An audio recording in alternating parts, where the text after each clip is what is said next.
So we're back for a price prediction video on BNB, the Binance coin. Now this one is a little bit more subjective, a little bit different in terms of structure of regulation clarity and what it could mean for the BNB empire, essentially, right?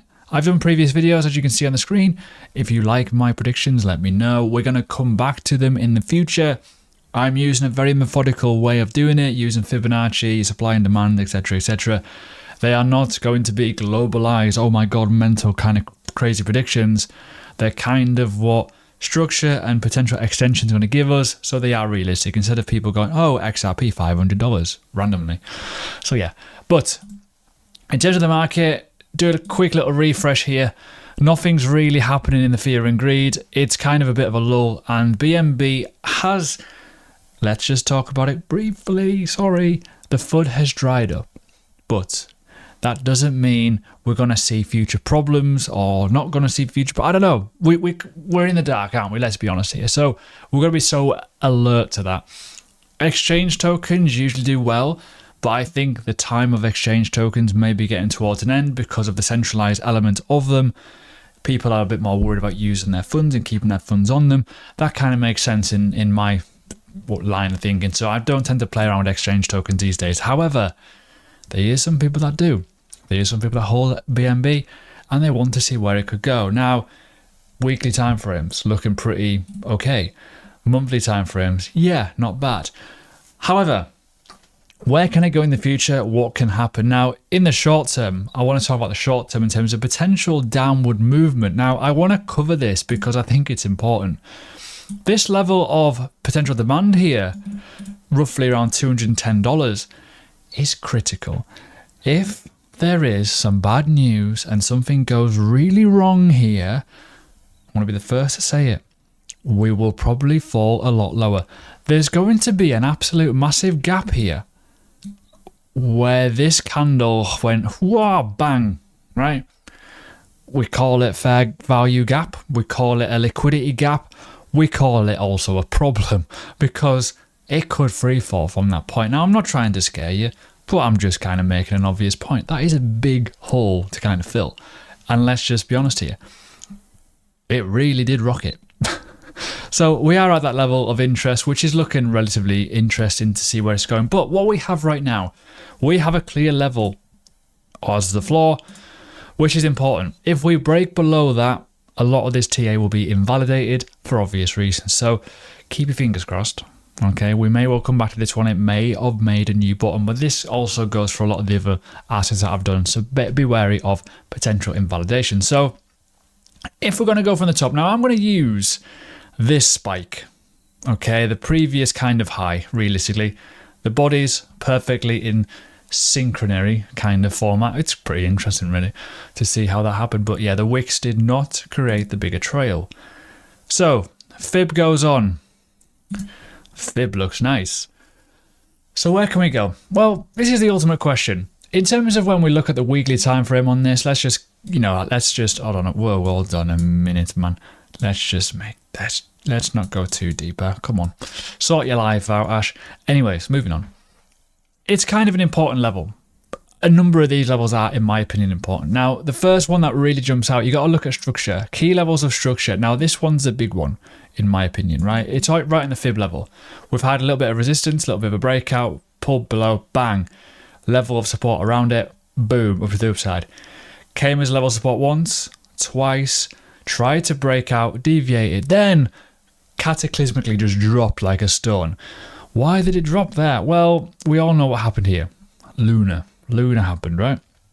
So that was strong fundamentals. But the one thing that's happened here with BNB, in my opinion, it hasn't really, a little bit like Ethereum. If we're going to go for the top of the market to the lows, it went down 72%. Nothing drastic like some of the other altcoins that I've already covered, like Solana, like Polkadot, for example, even Cardano, right? So BNB is actually held up relatively okay. But recently, certainly since this sort of time area, from mid-April time to now, we've had a lot of FUD, which has led to that arrow dropping us back down. Okay, so if we're thinking price predictions, we're going to bounce at some point. We have dropped 70%. we're going to bounce at some point, whenever that bouncing point really happens and when the market really takes off. But there's levels of interest here that we need to be wary of. So the first one that really comes into my mind, obviously this one here, $370.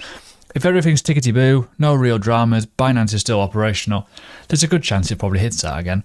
There's another chance that this area here, around the 50% mark, is also probably going to get hit. Why? Because if you just make that a little bit bigger, you've got a wick here, a wick there, many wicks here, support levels, resistance, deviated into it, and pulled back.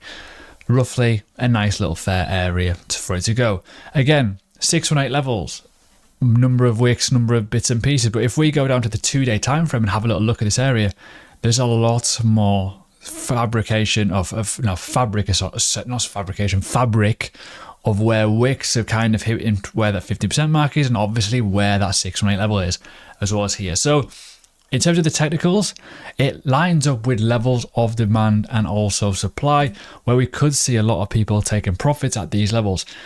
A lot of people do take profits at these levels for obvious reasons, to make money, right? It's kind of obvious.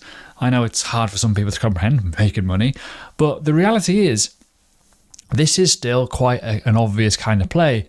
Oh, Binance, it's been around for a while, it's an exchange, bull market, people supplying of the demand to buy cryptocurrency, to trade cryptocurrency. Oh, let's buy Binance, right? Kind of makes sense in your head. But you've got to remember that underlying element of regulation. What is happening under the hood of Binance? But let's look at where I think most people want to kind of see where this can go.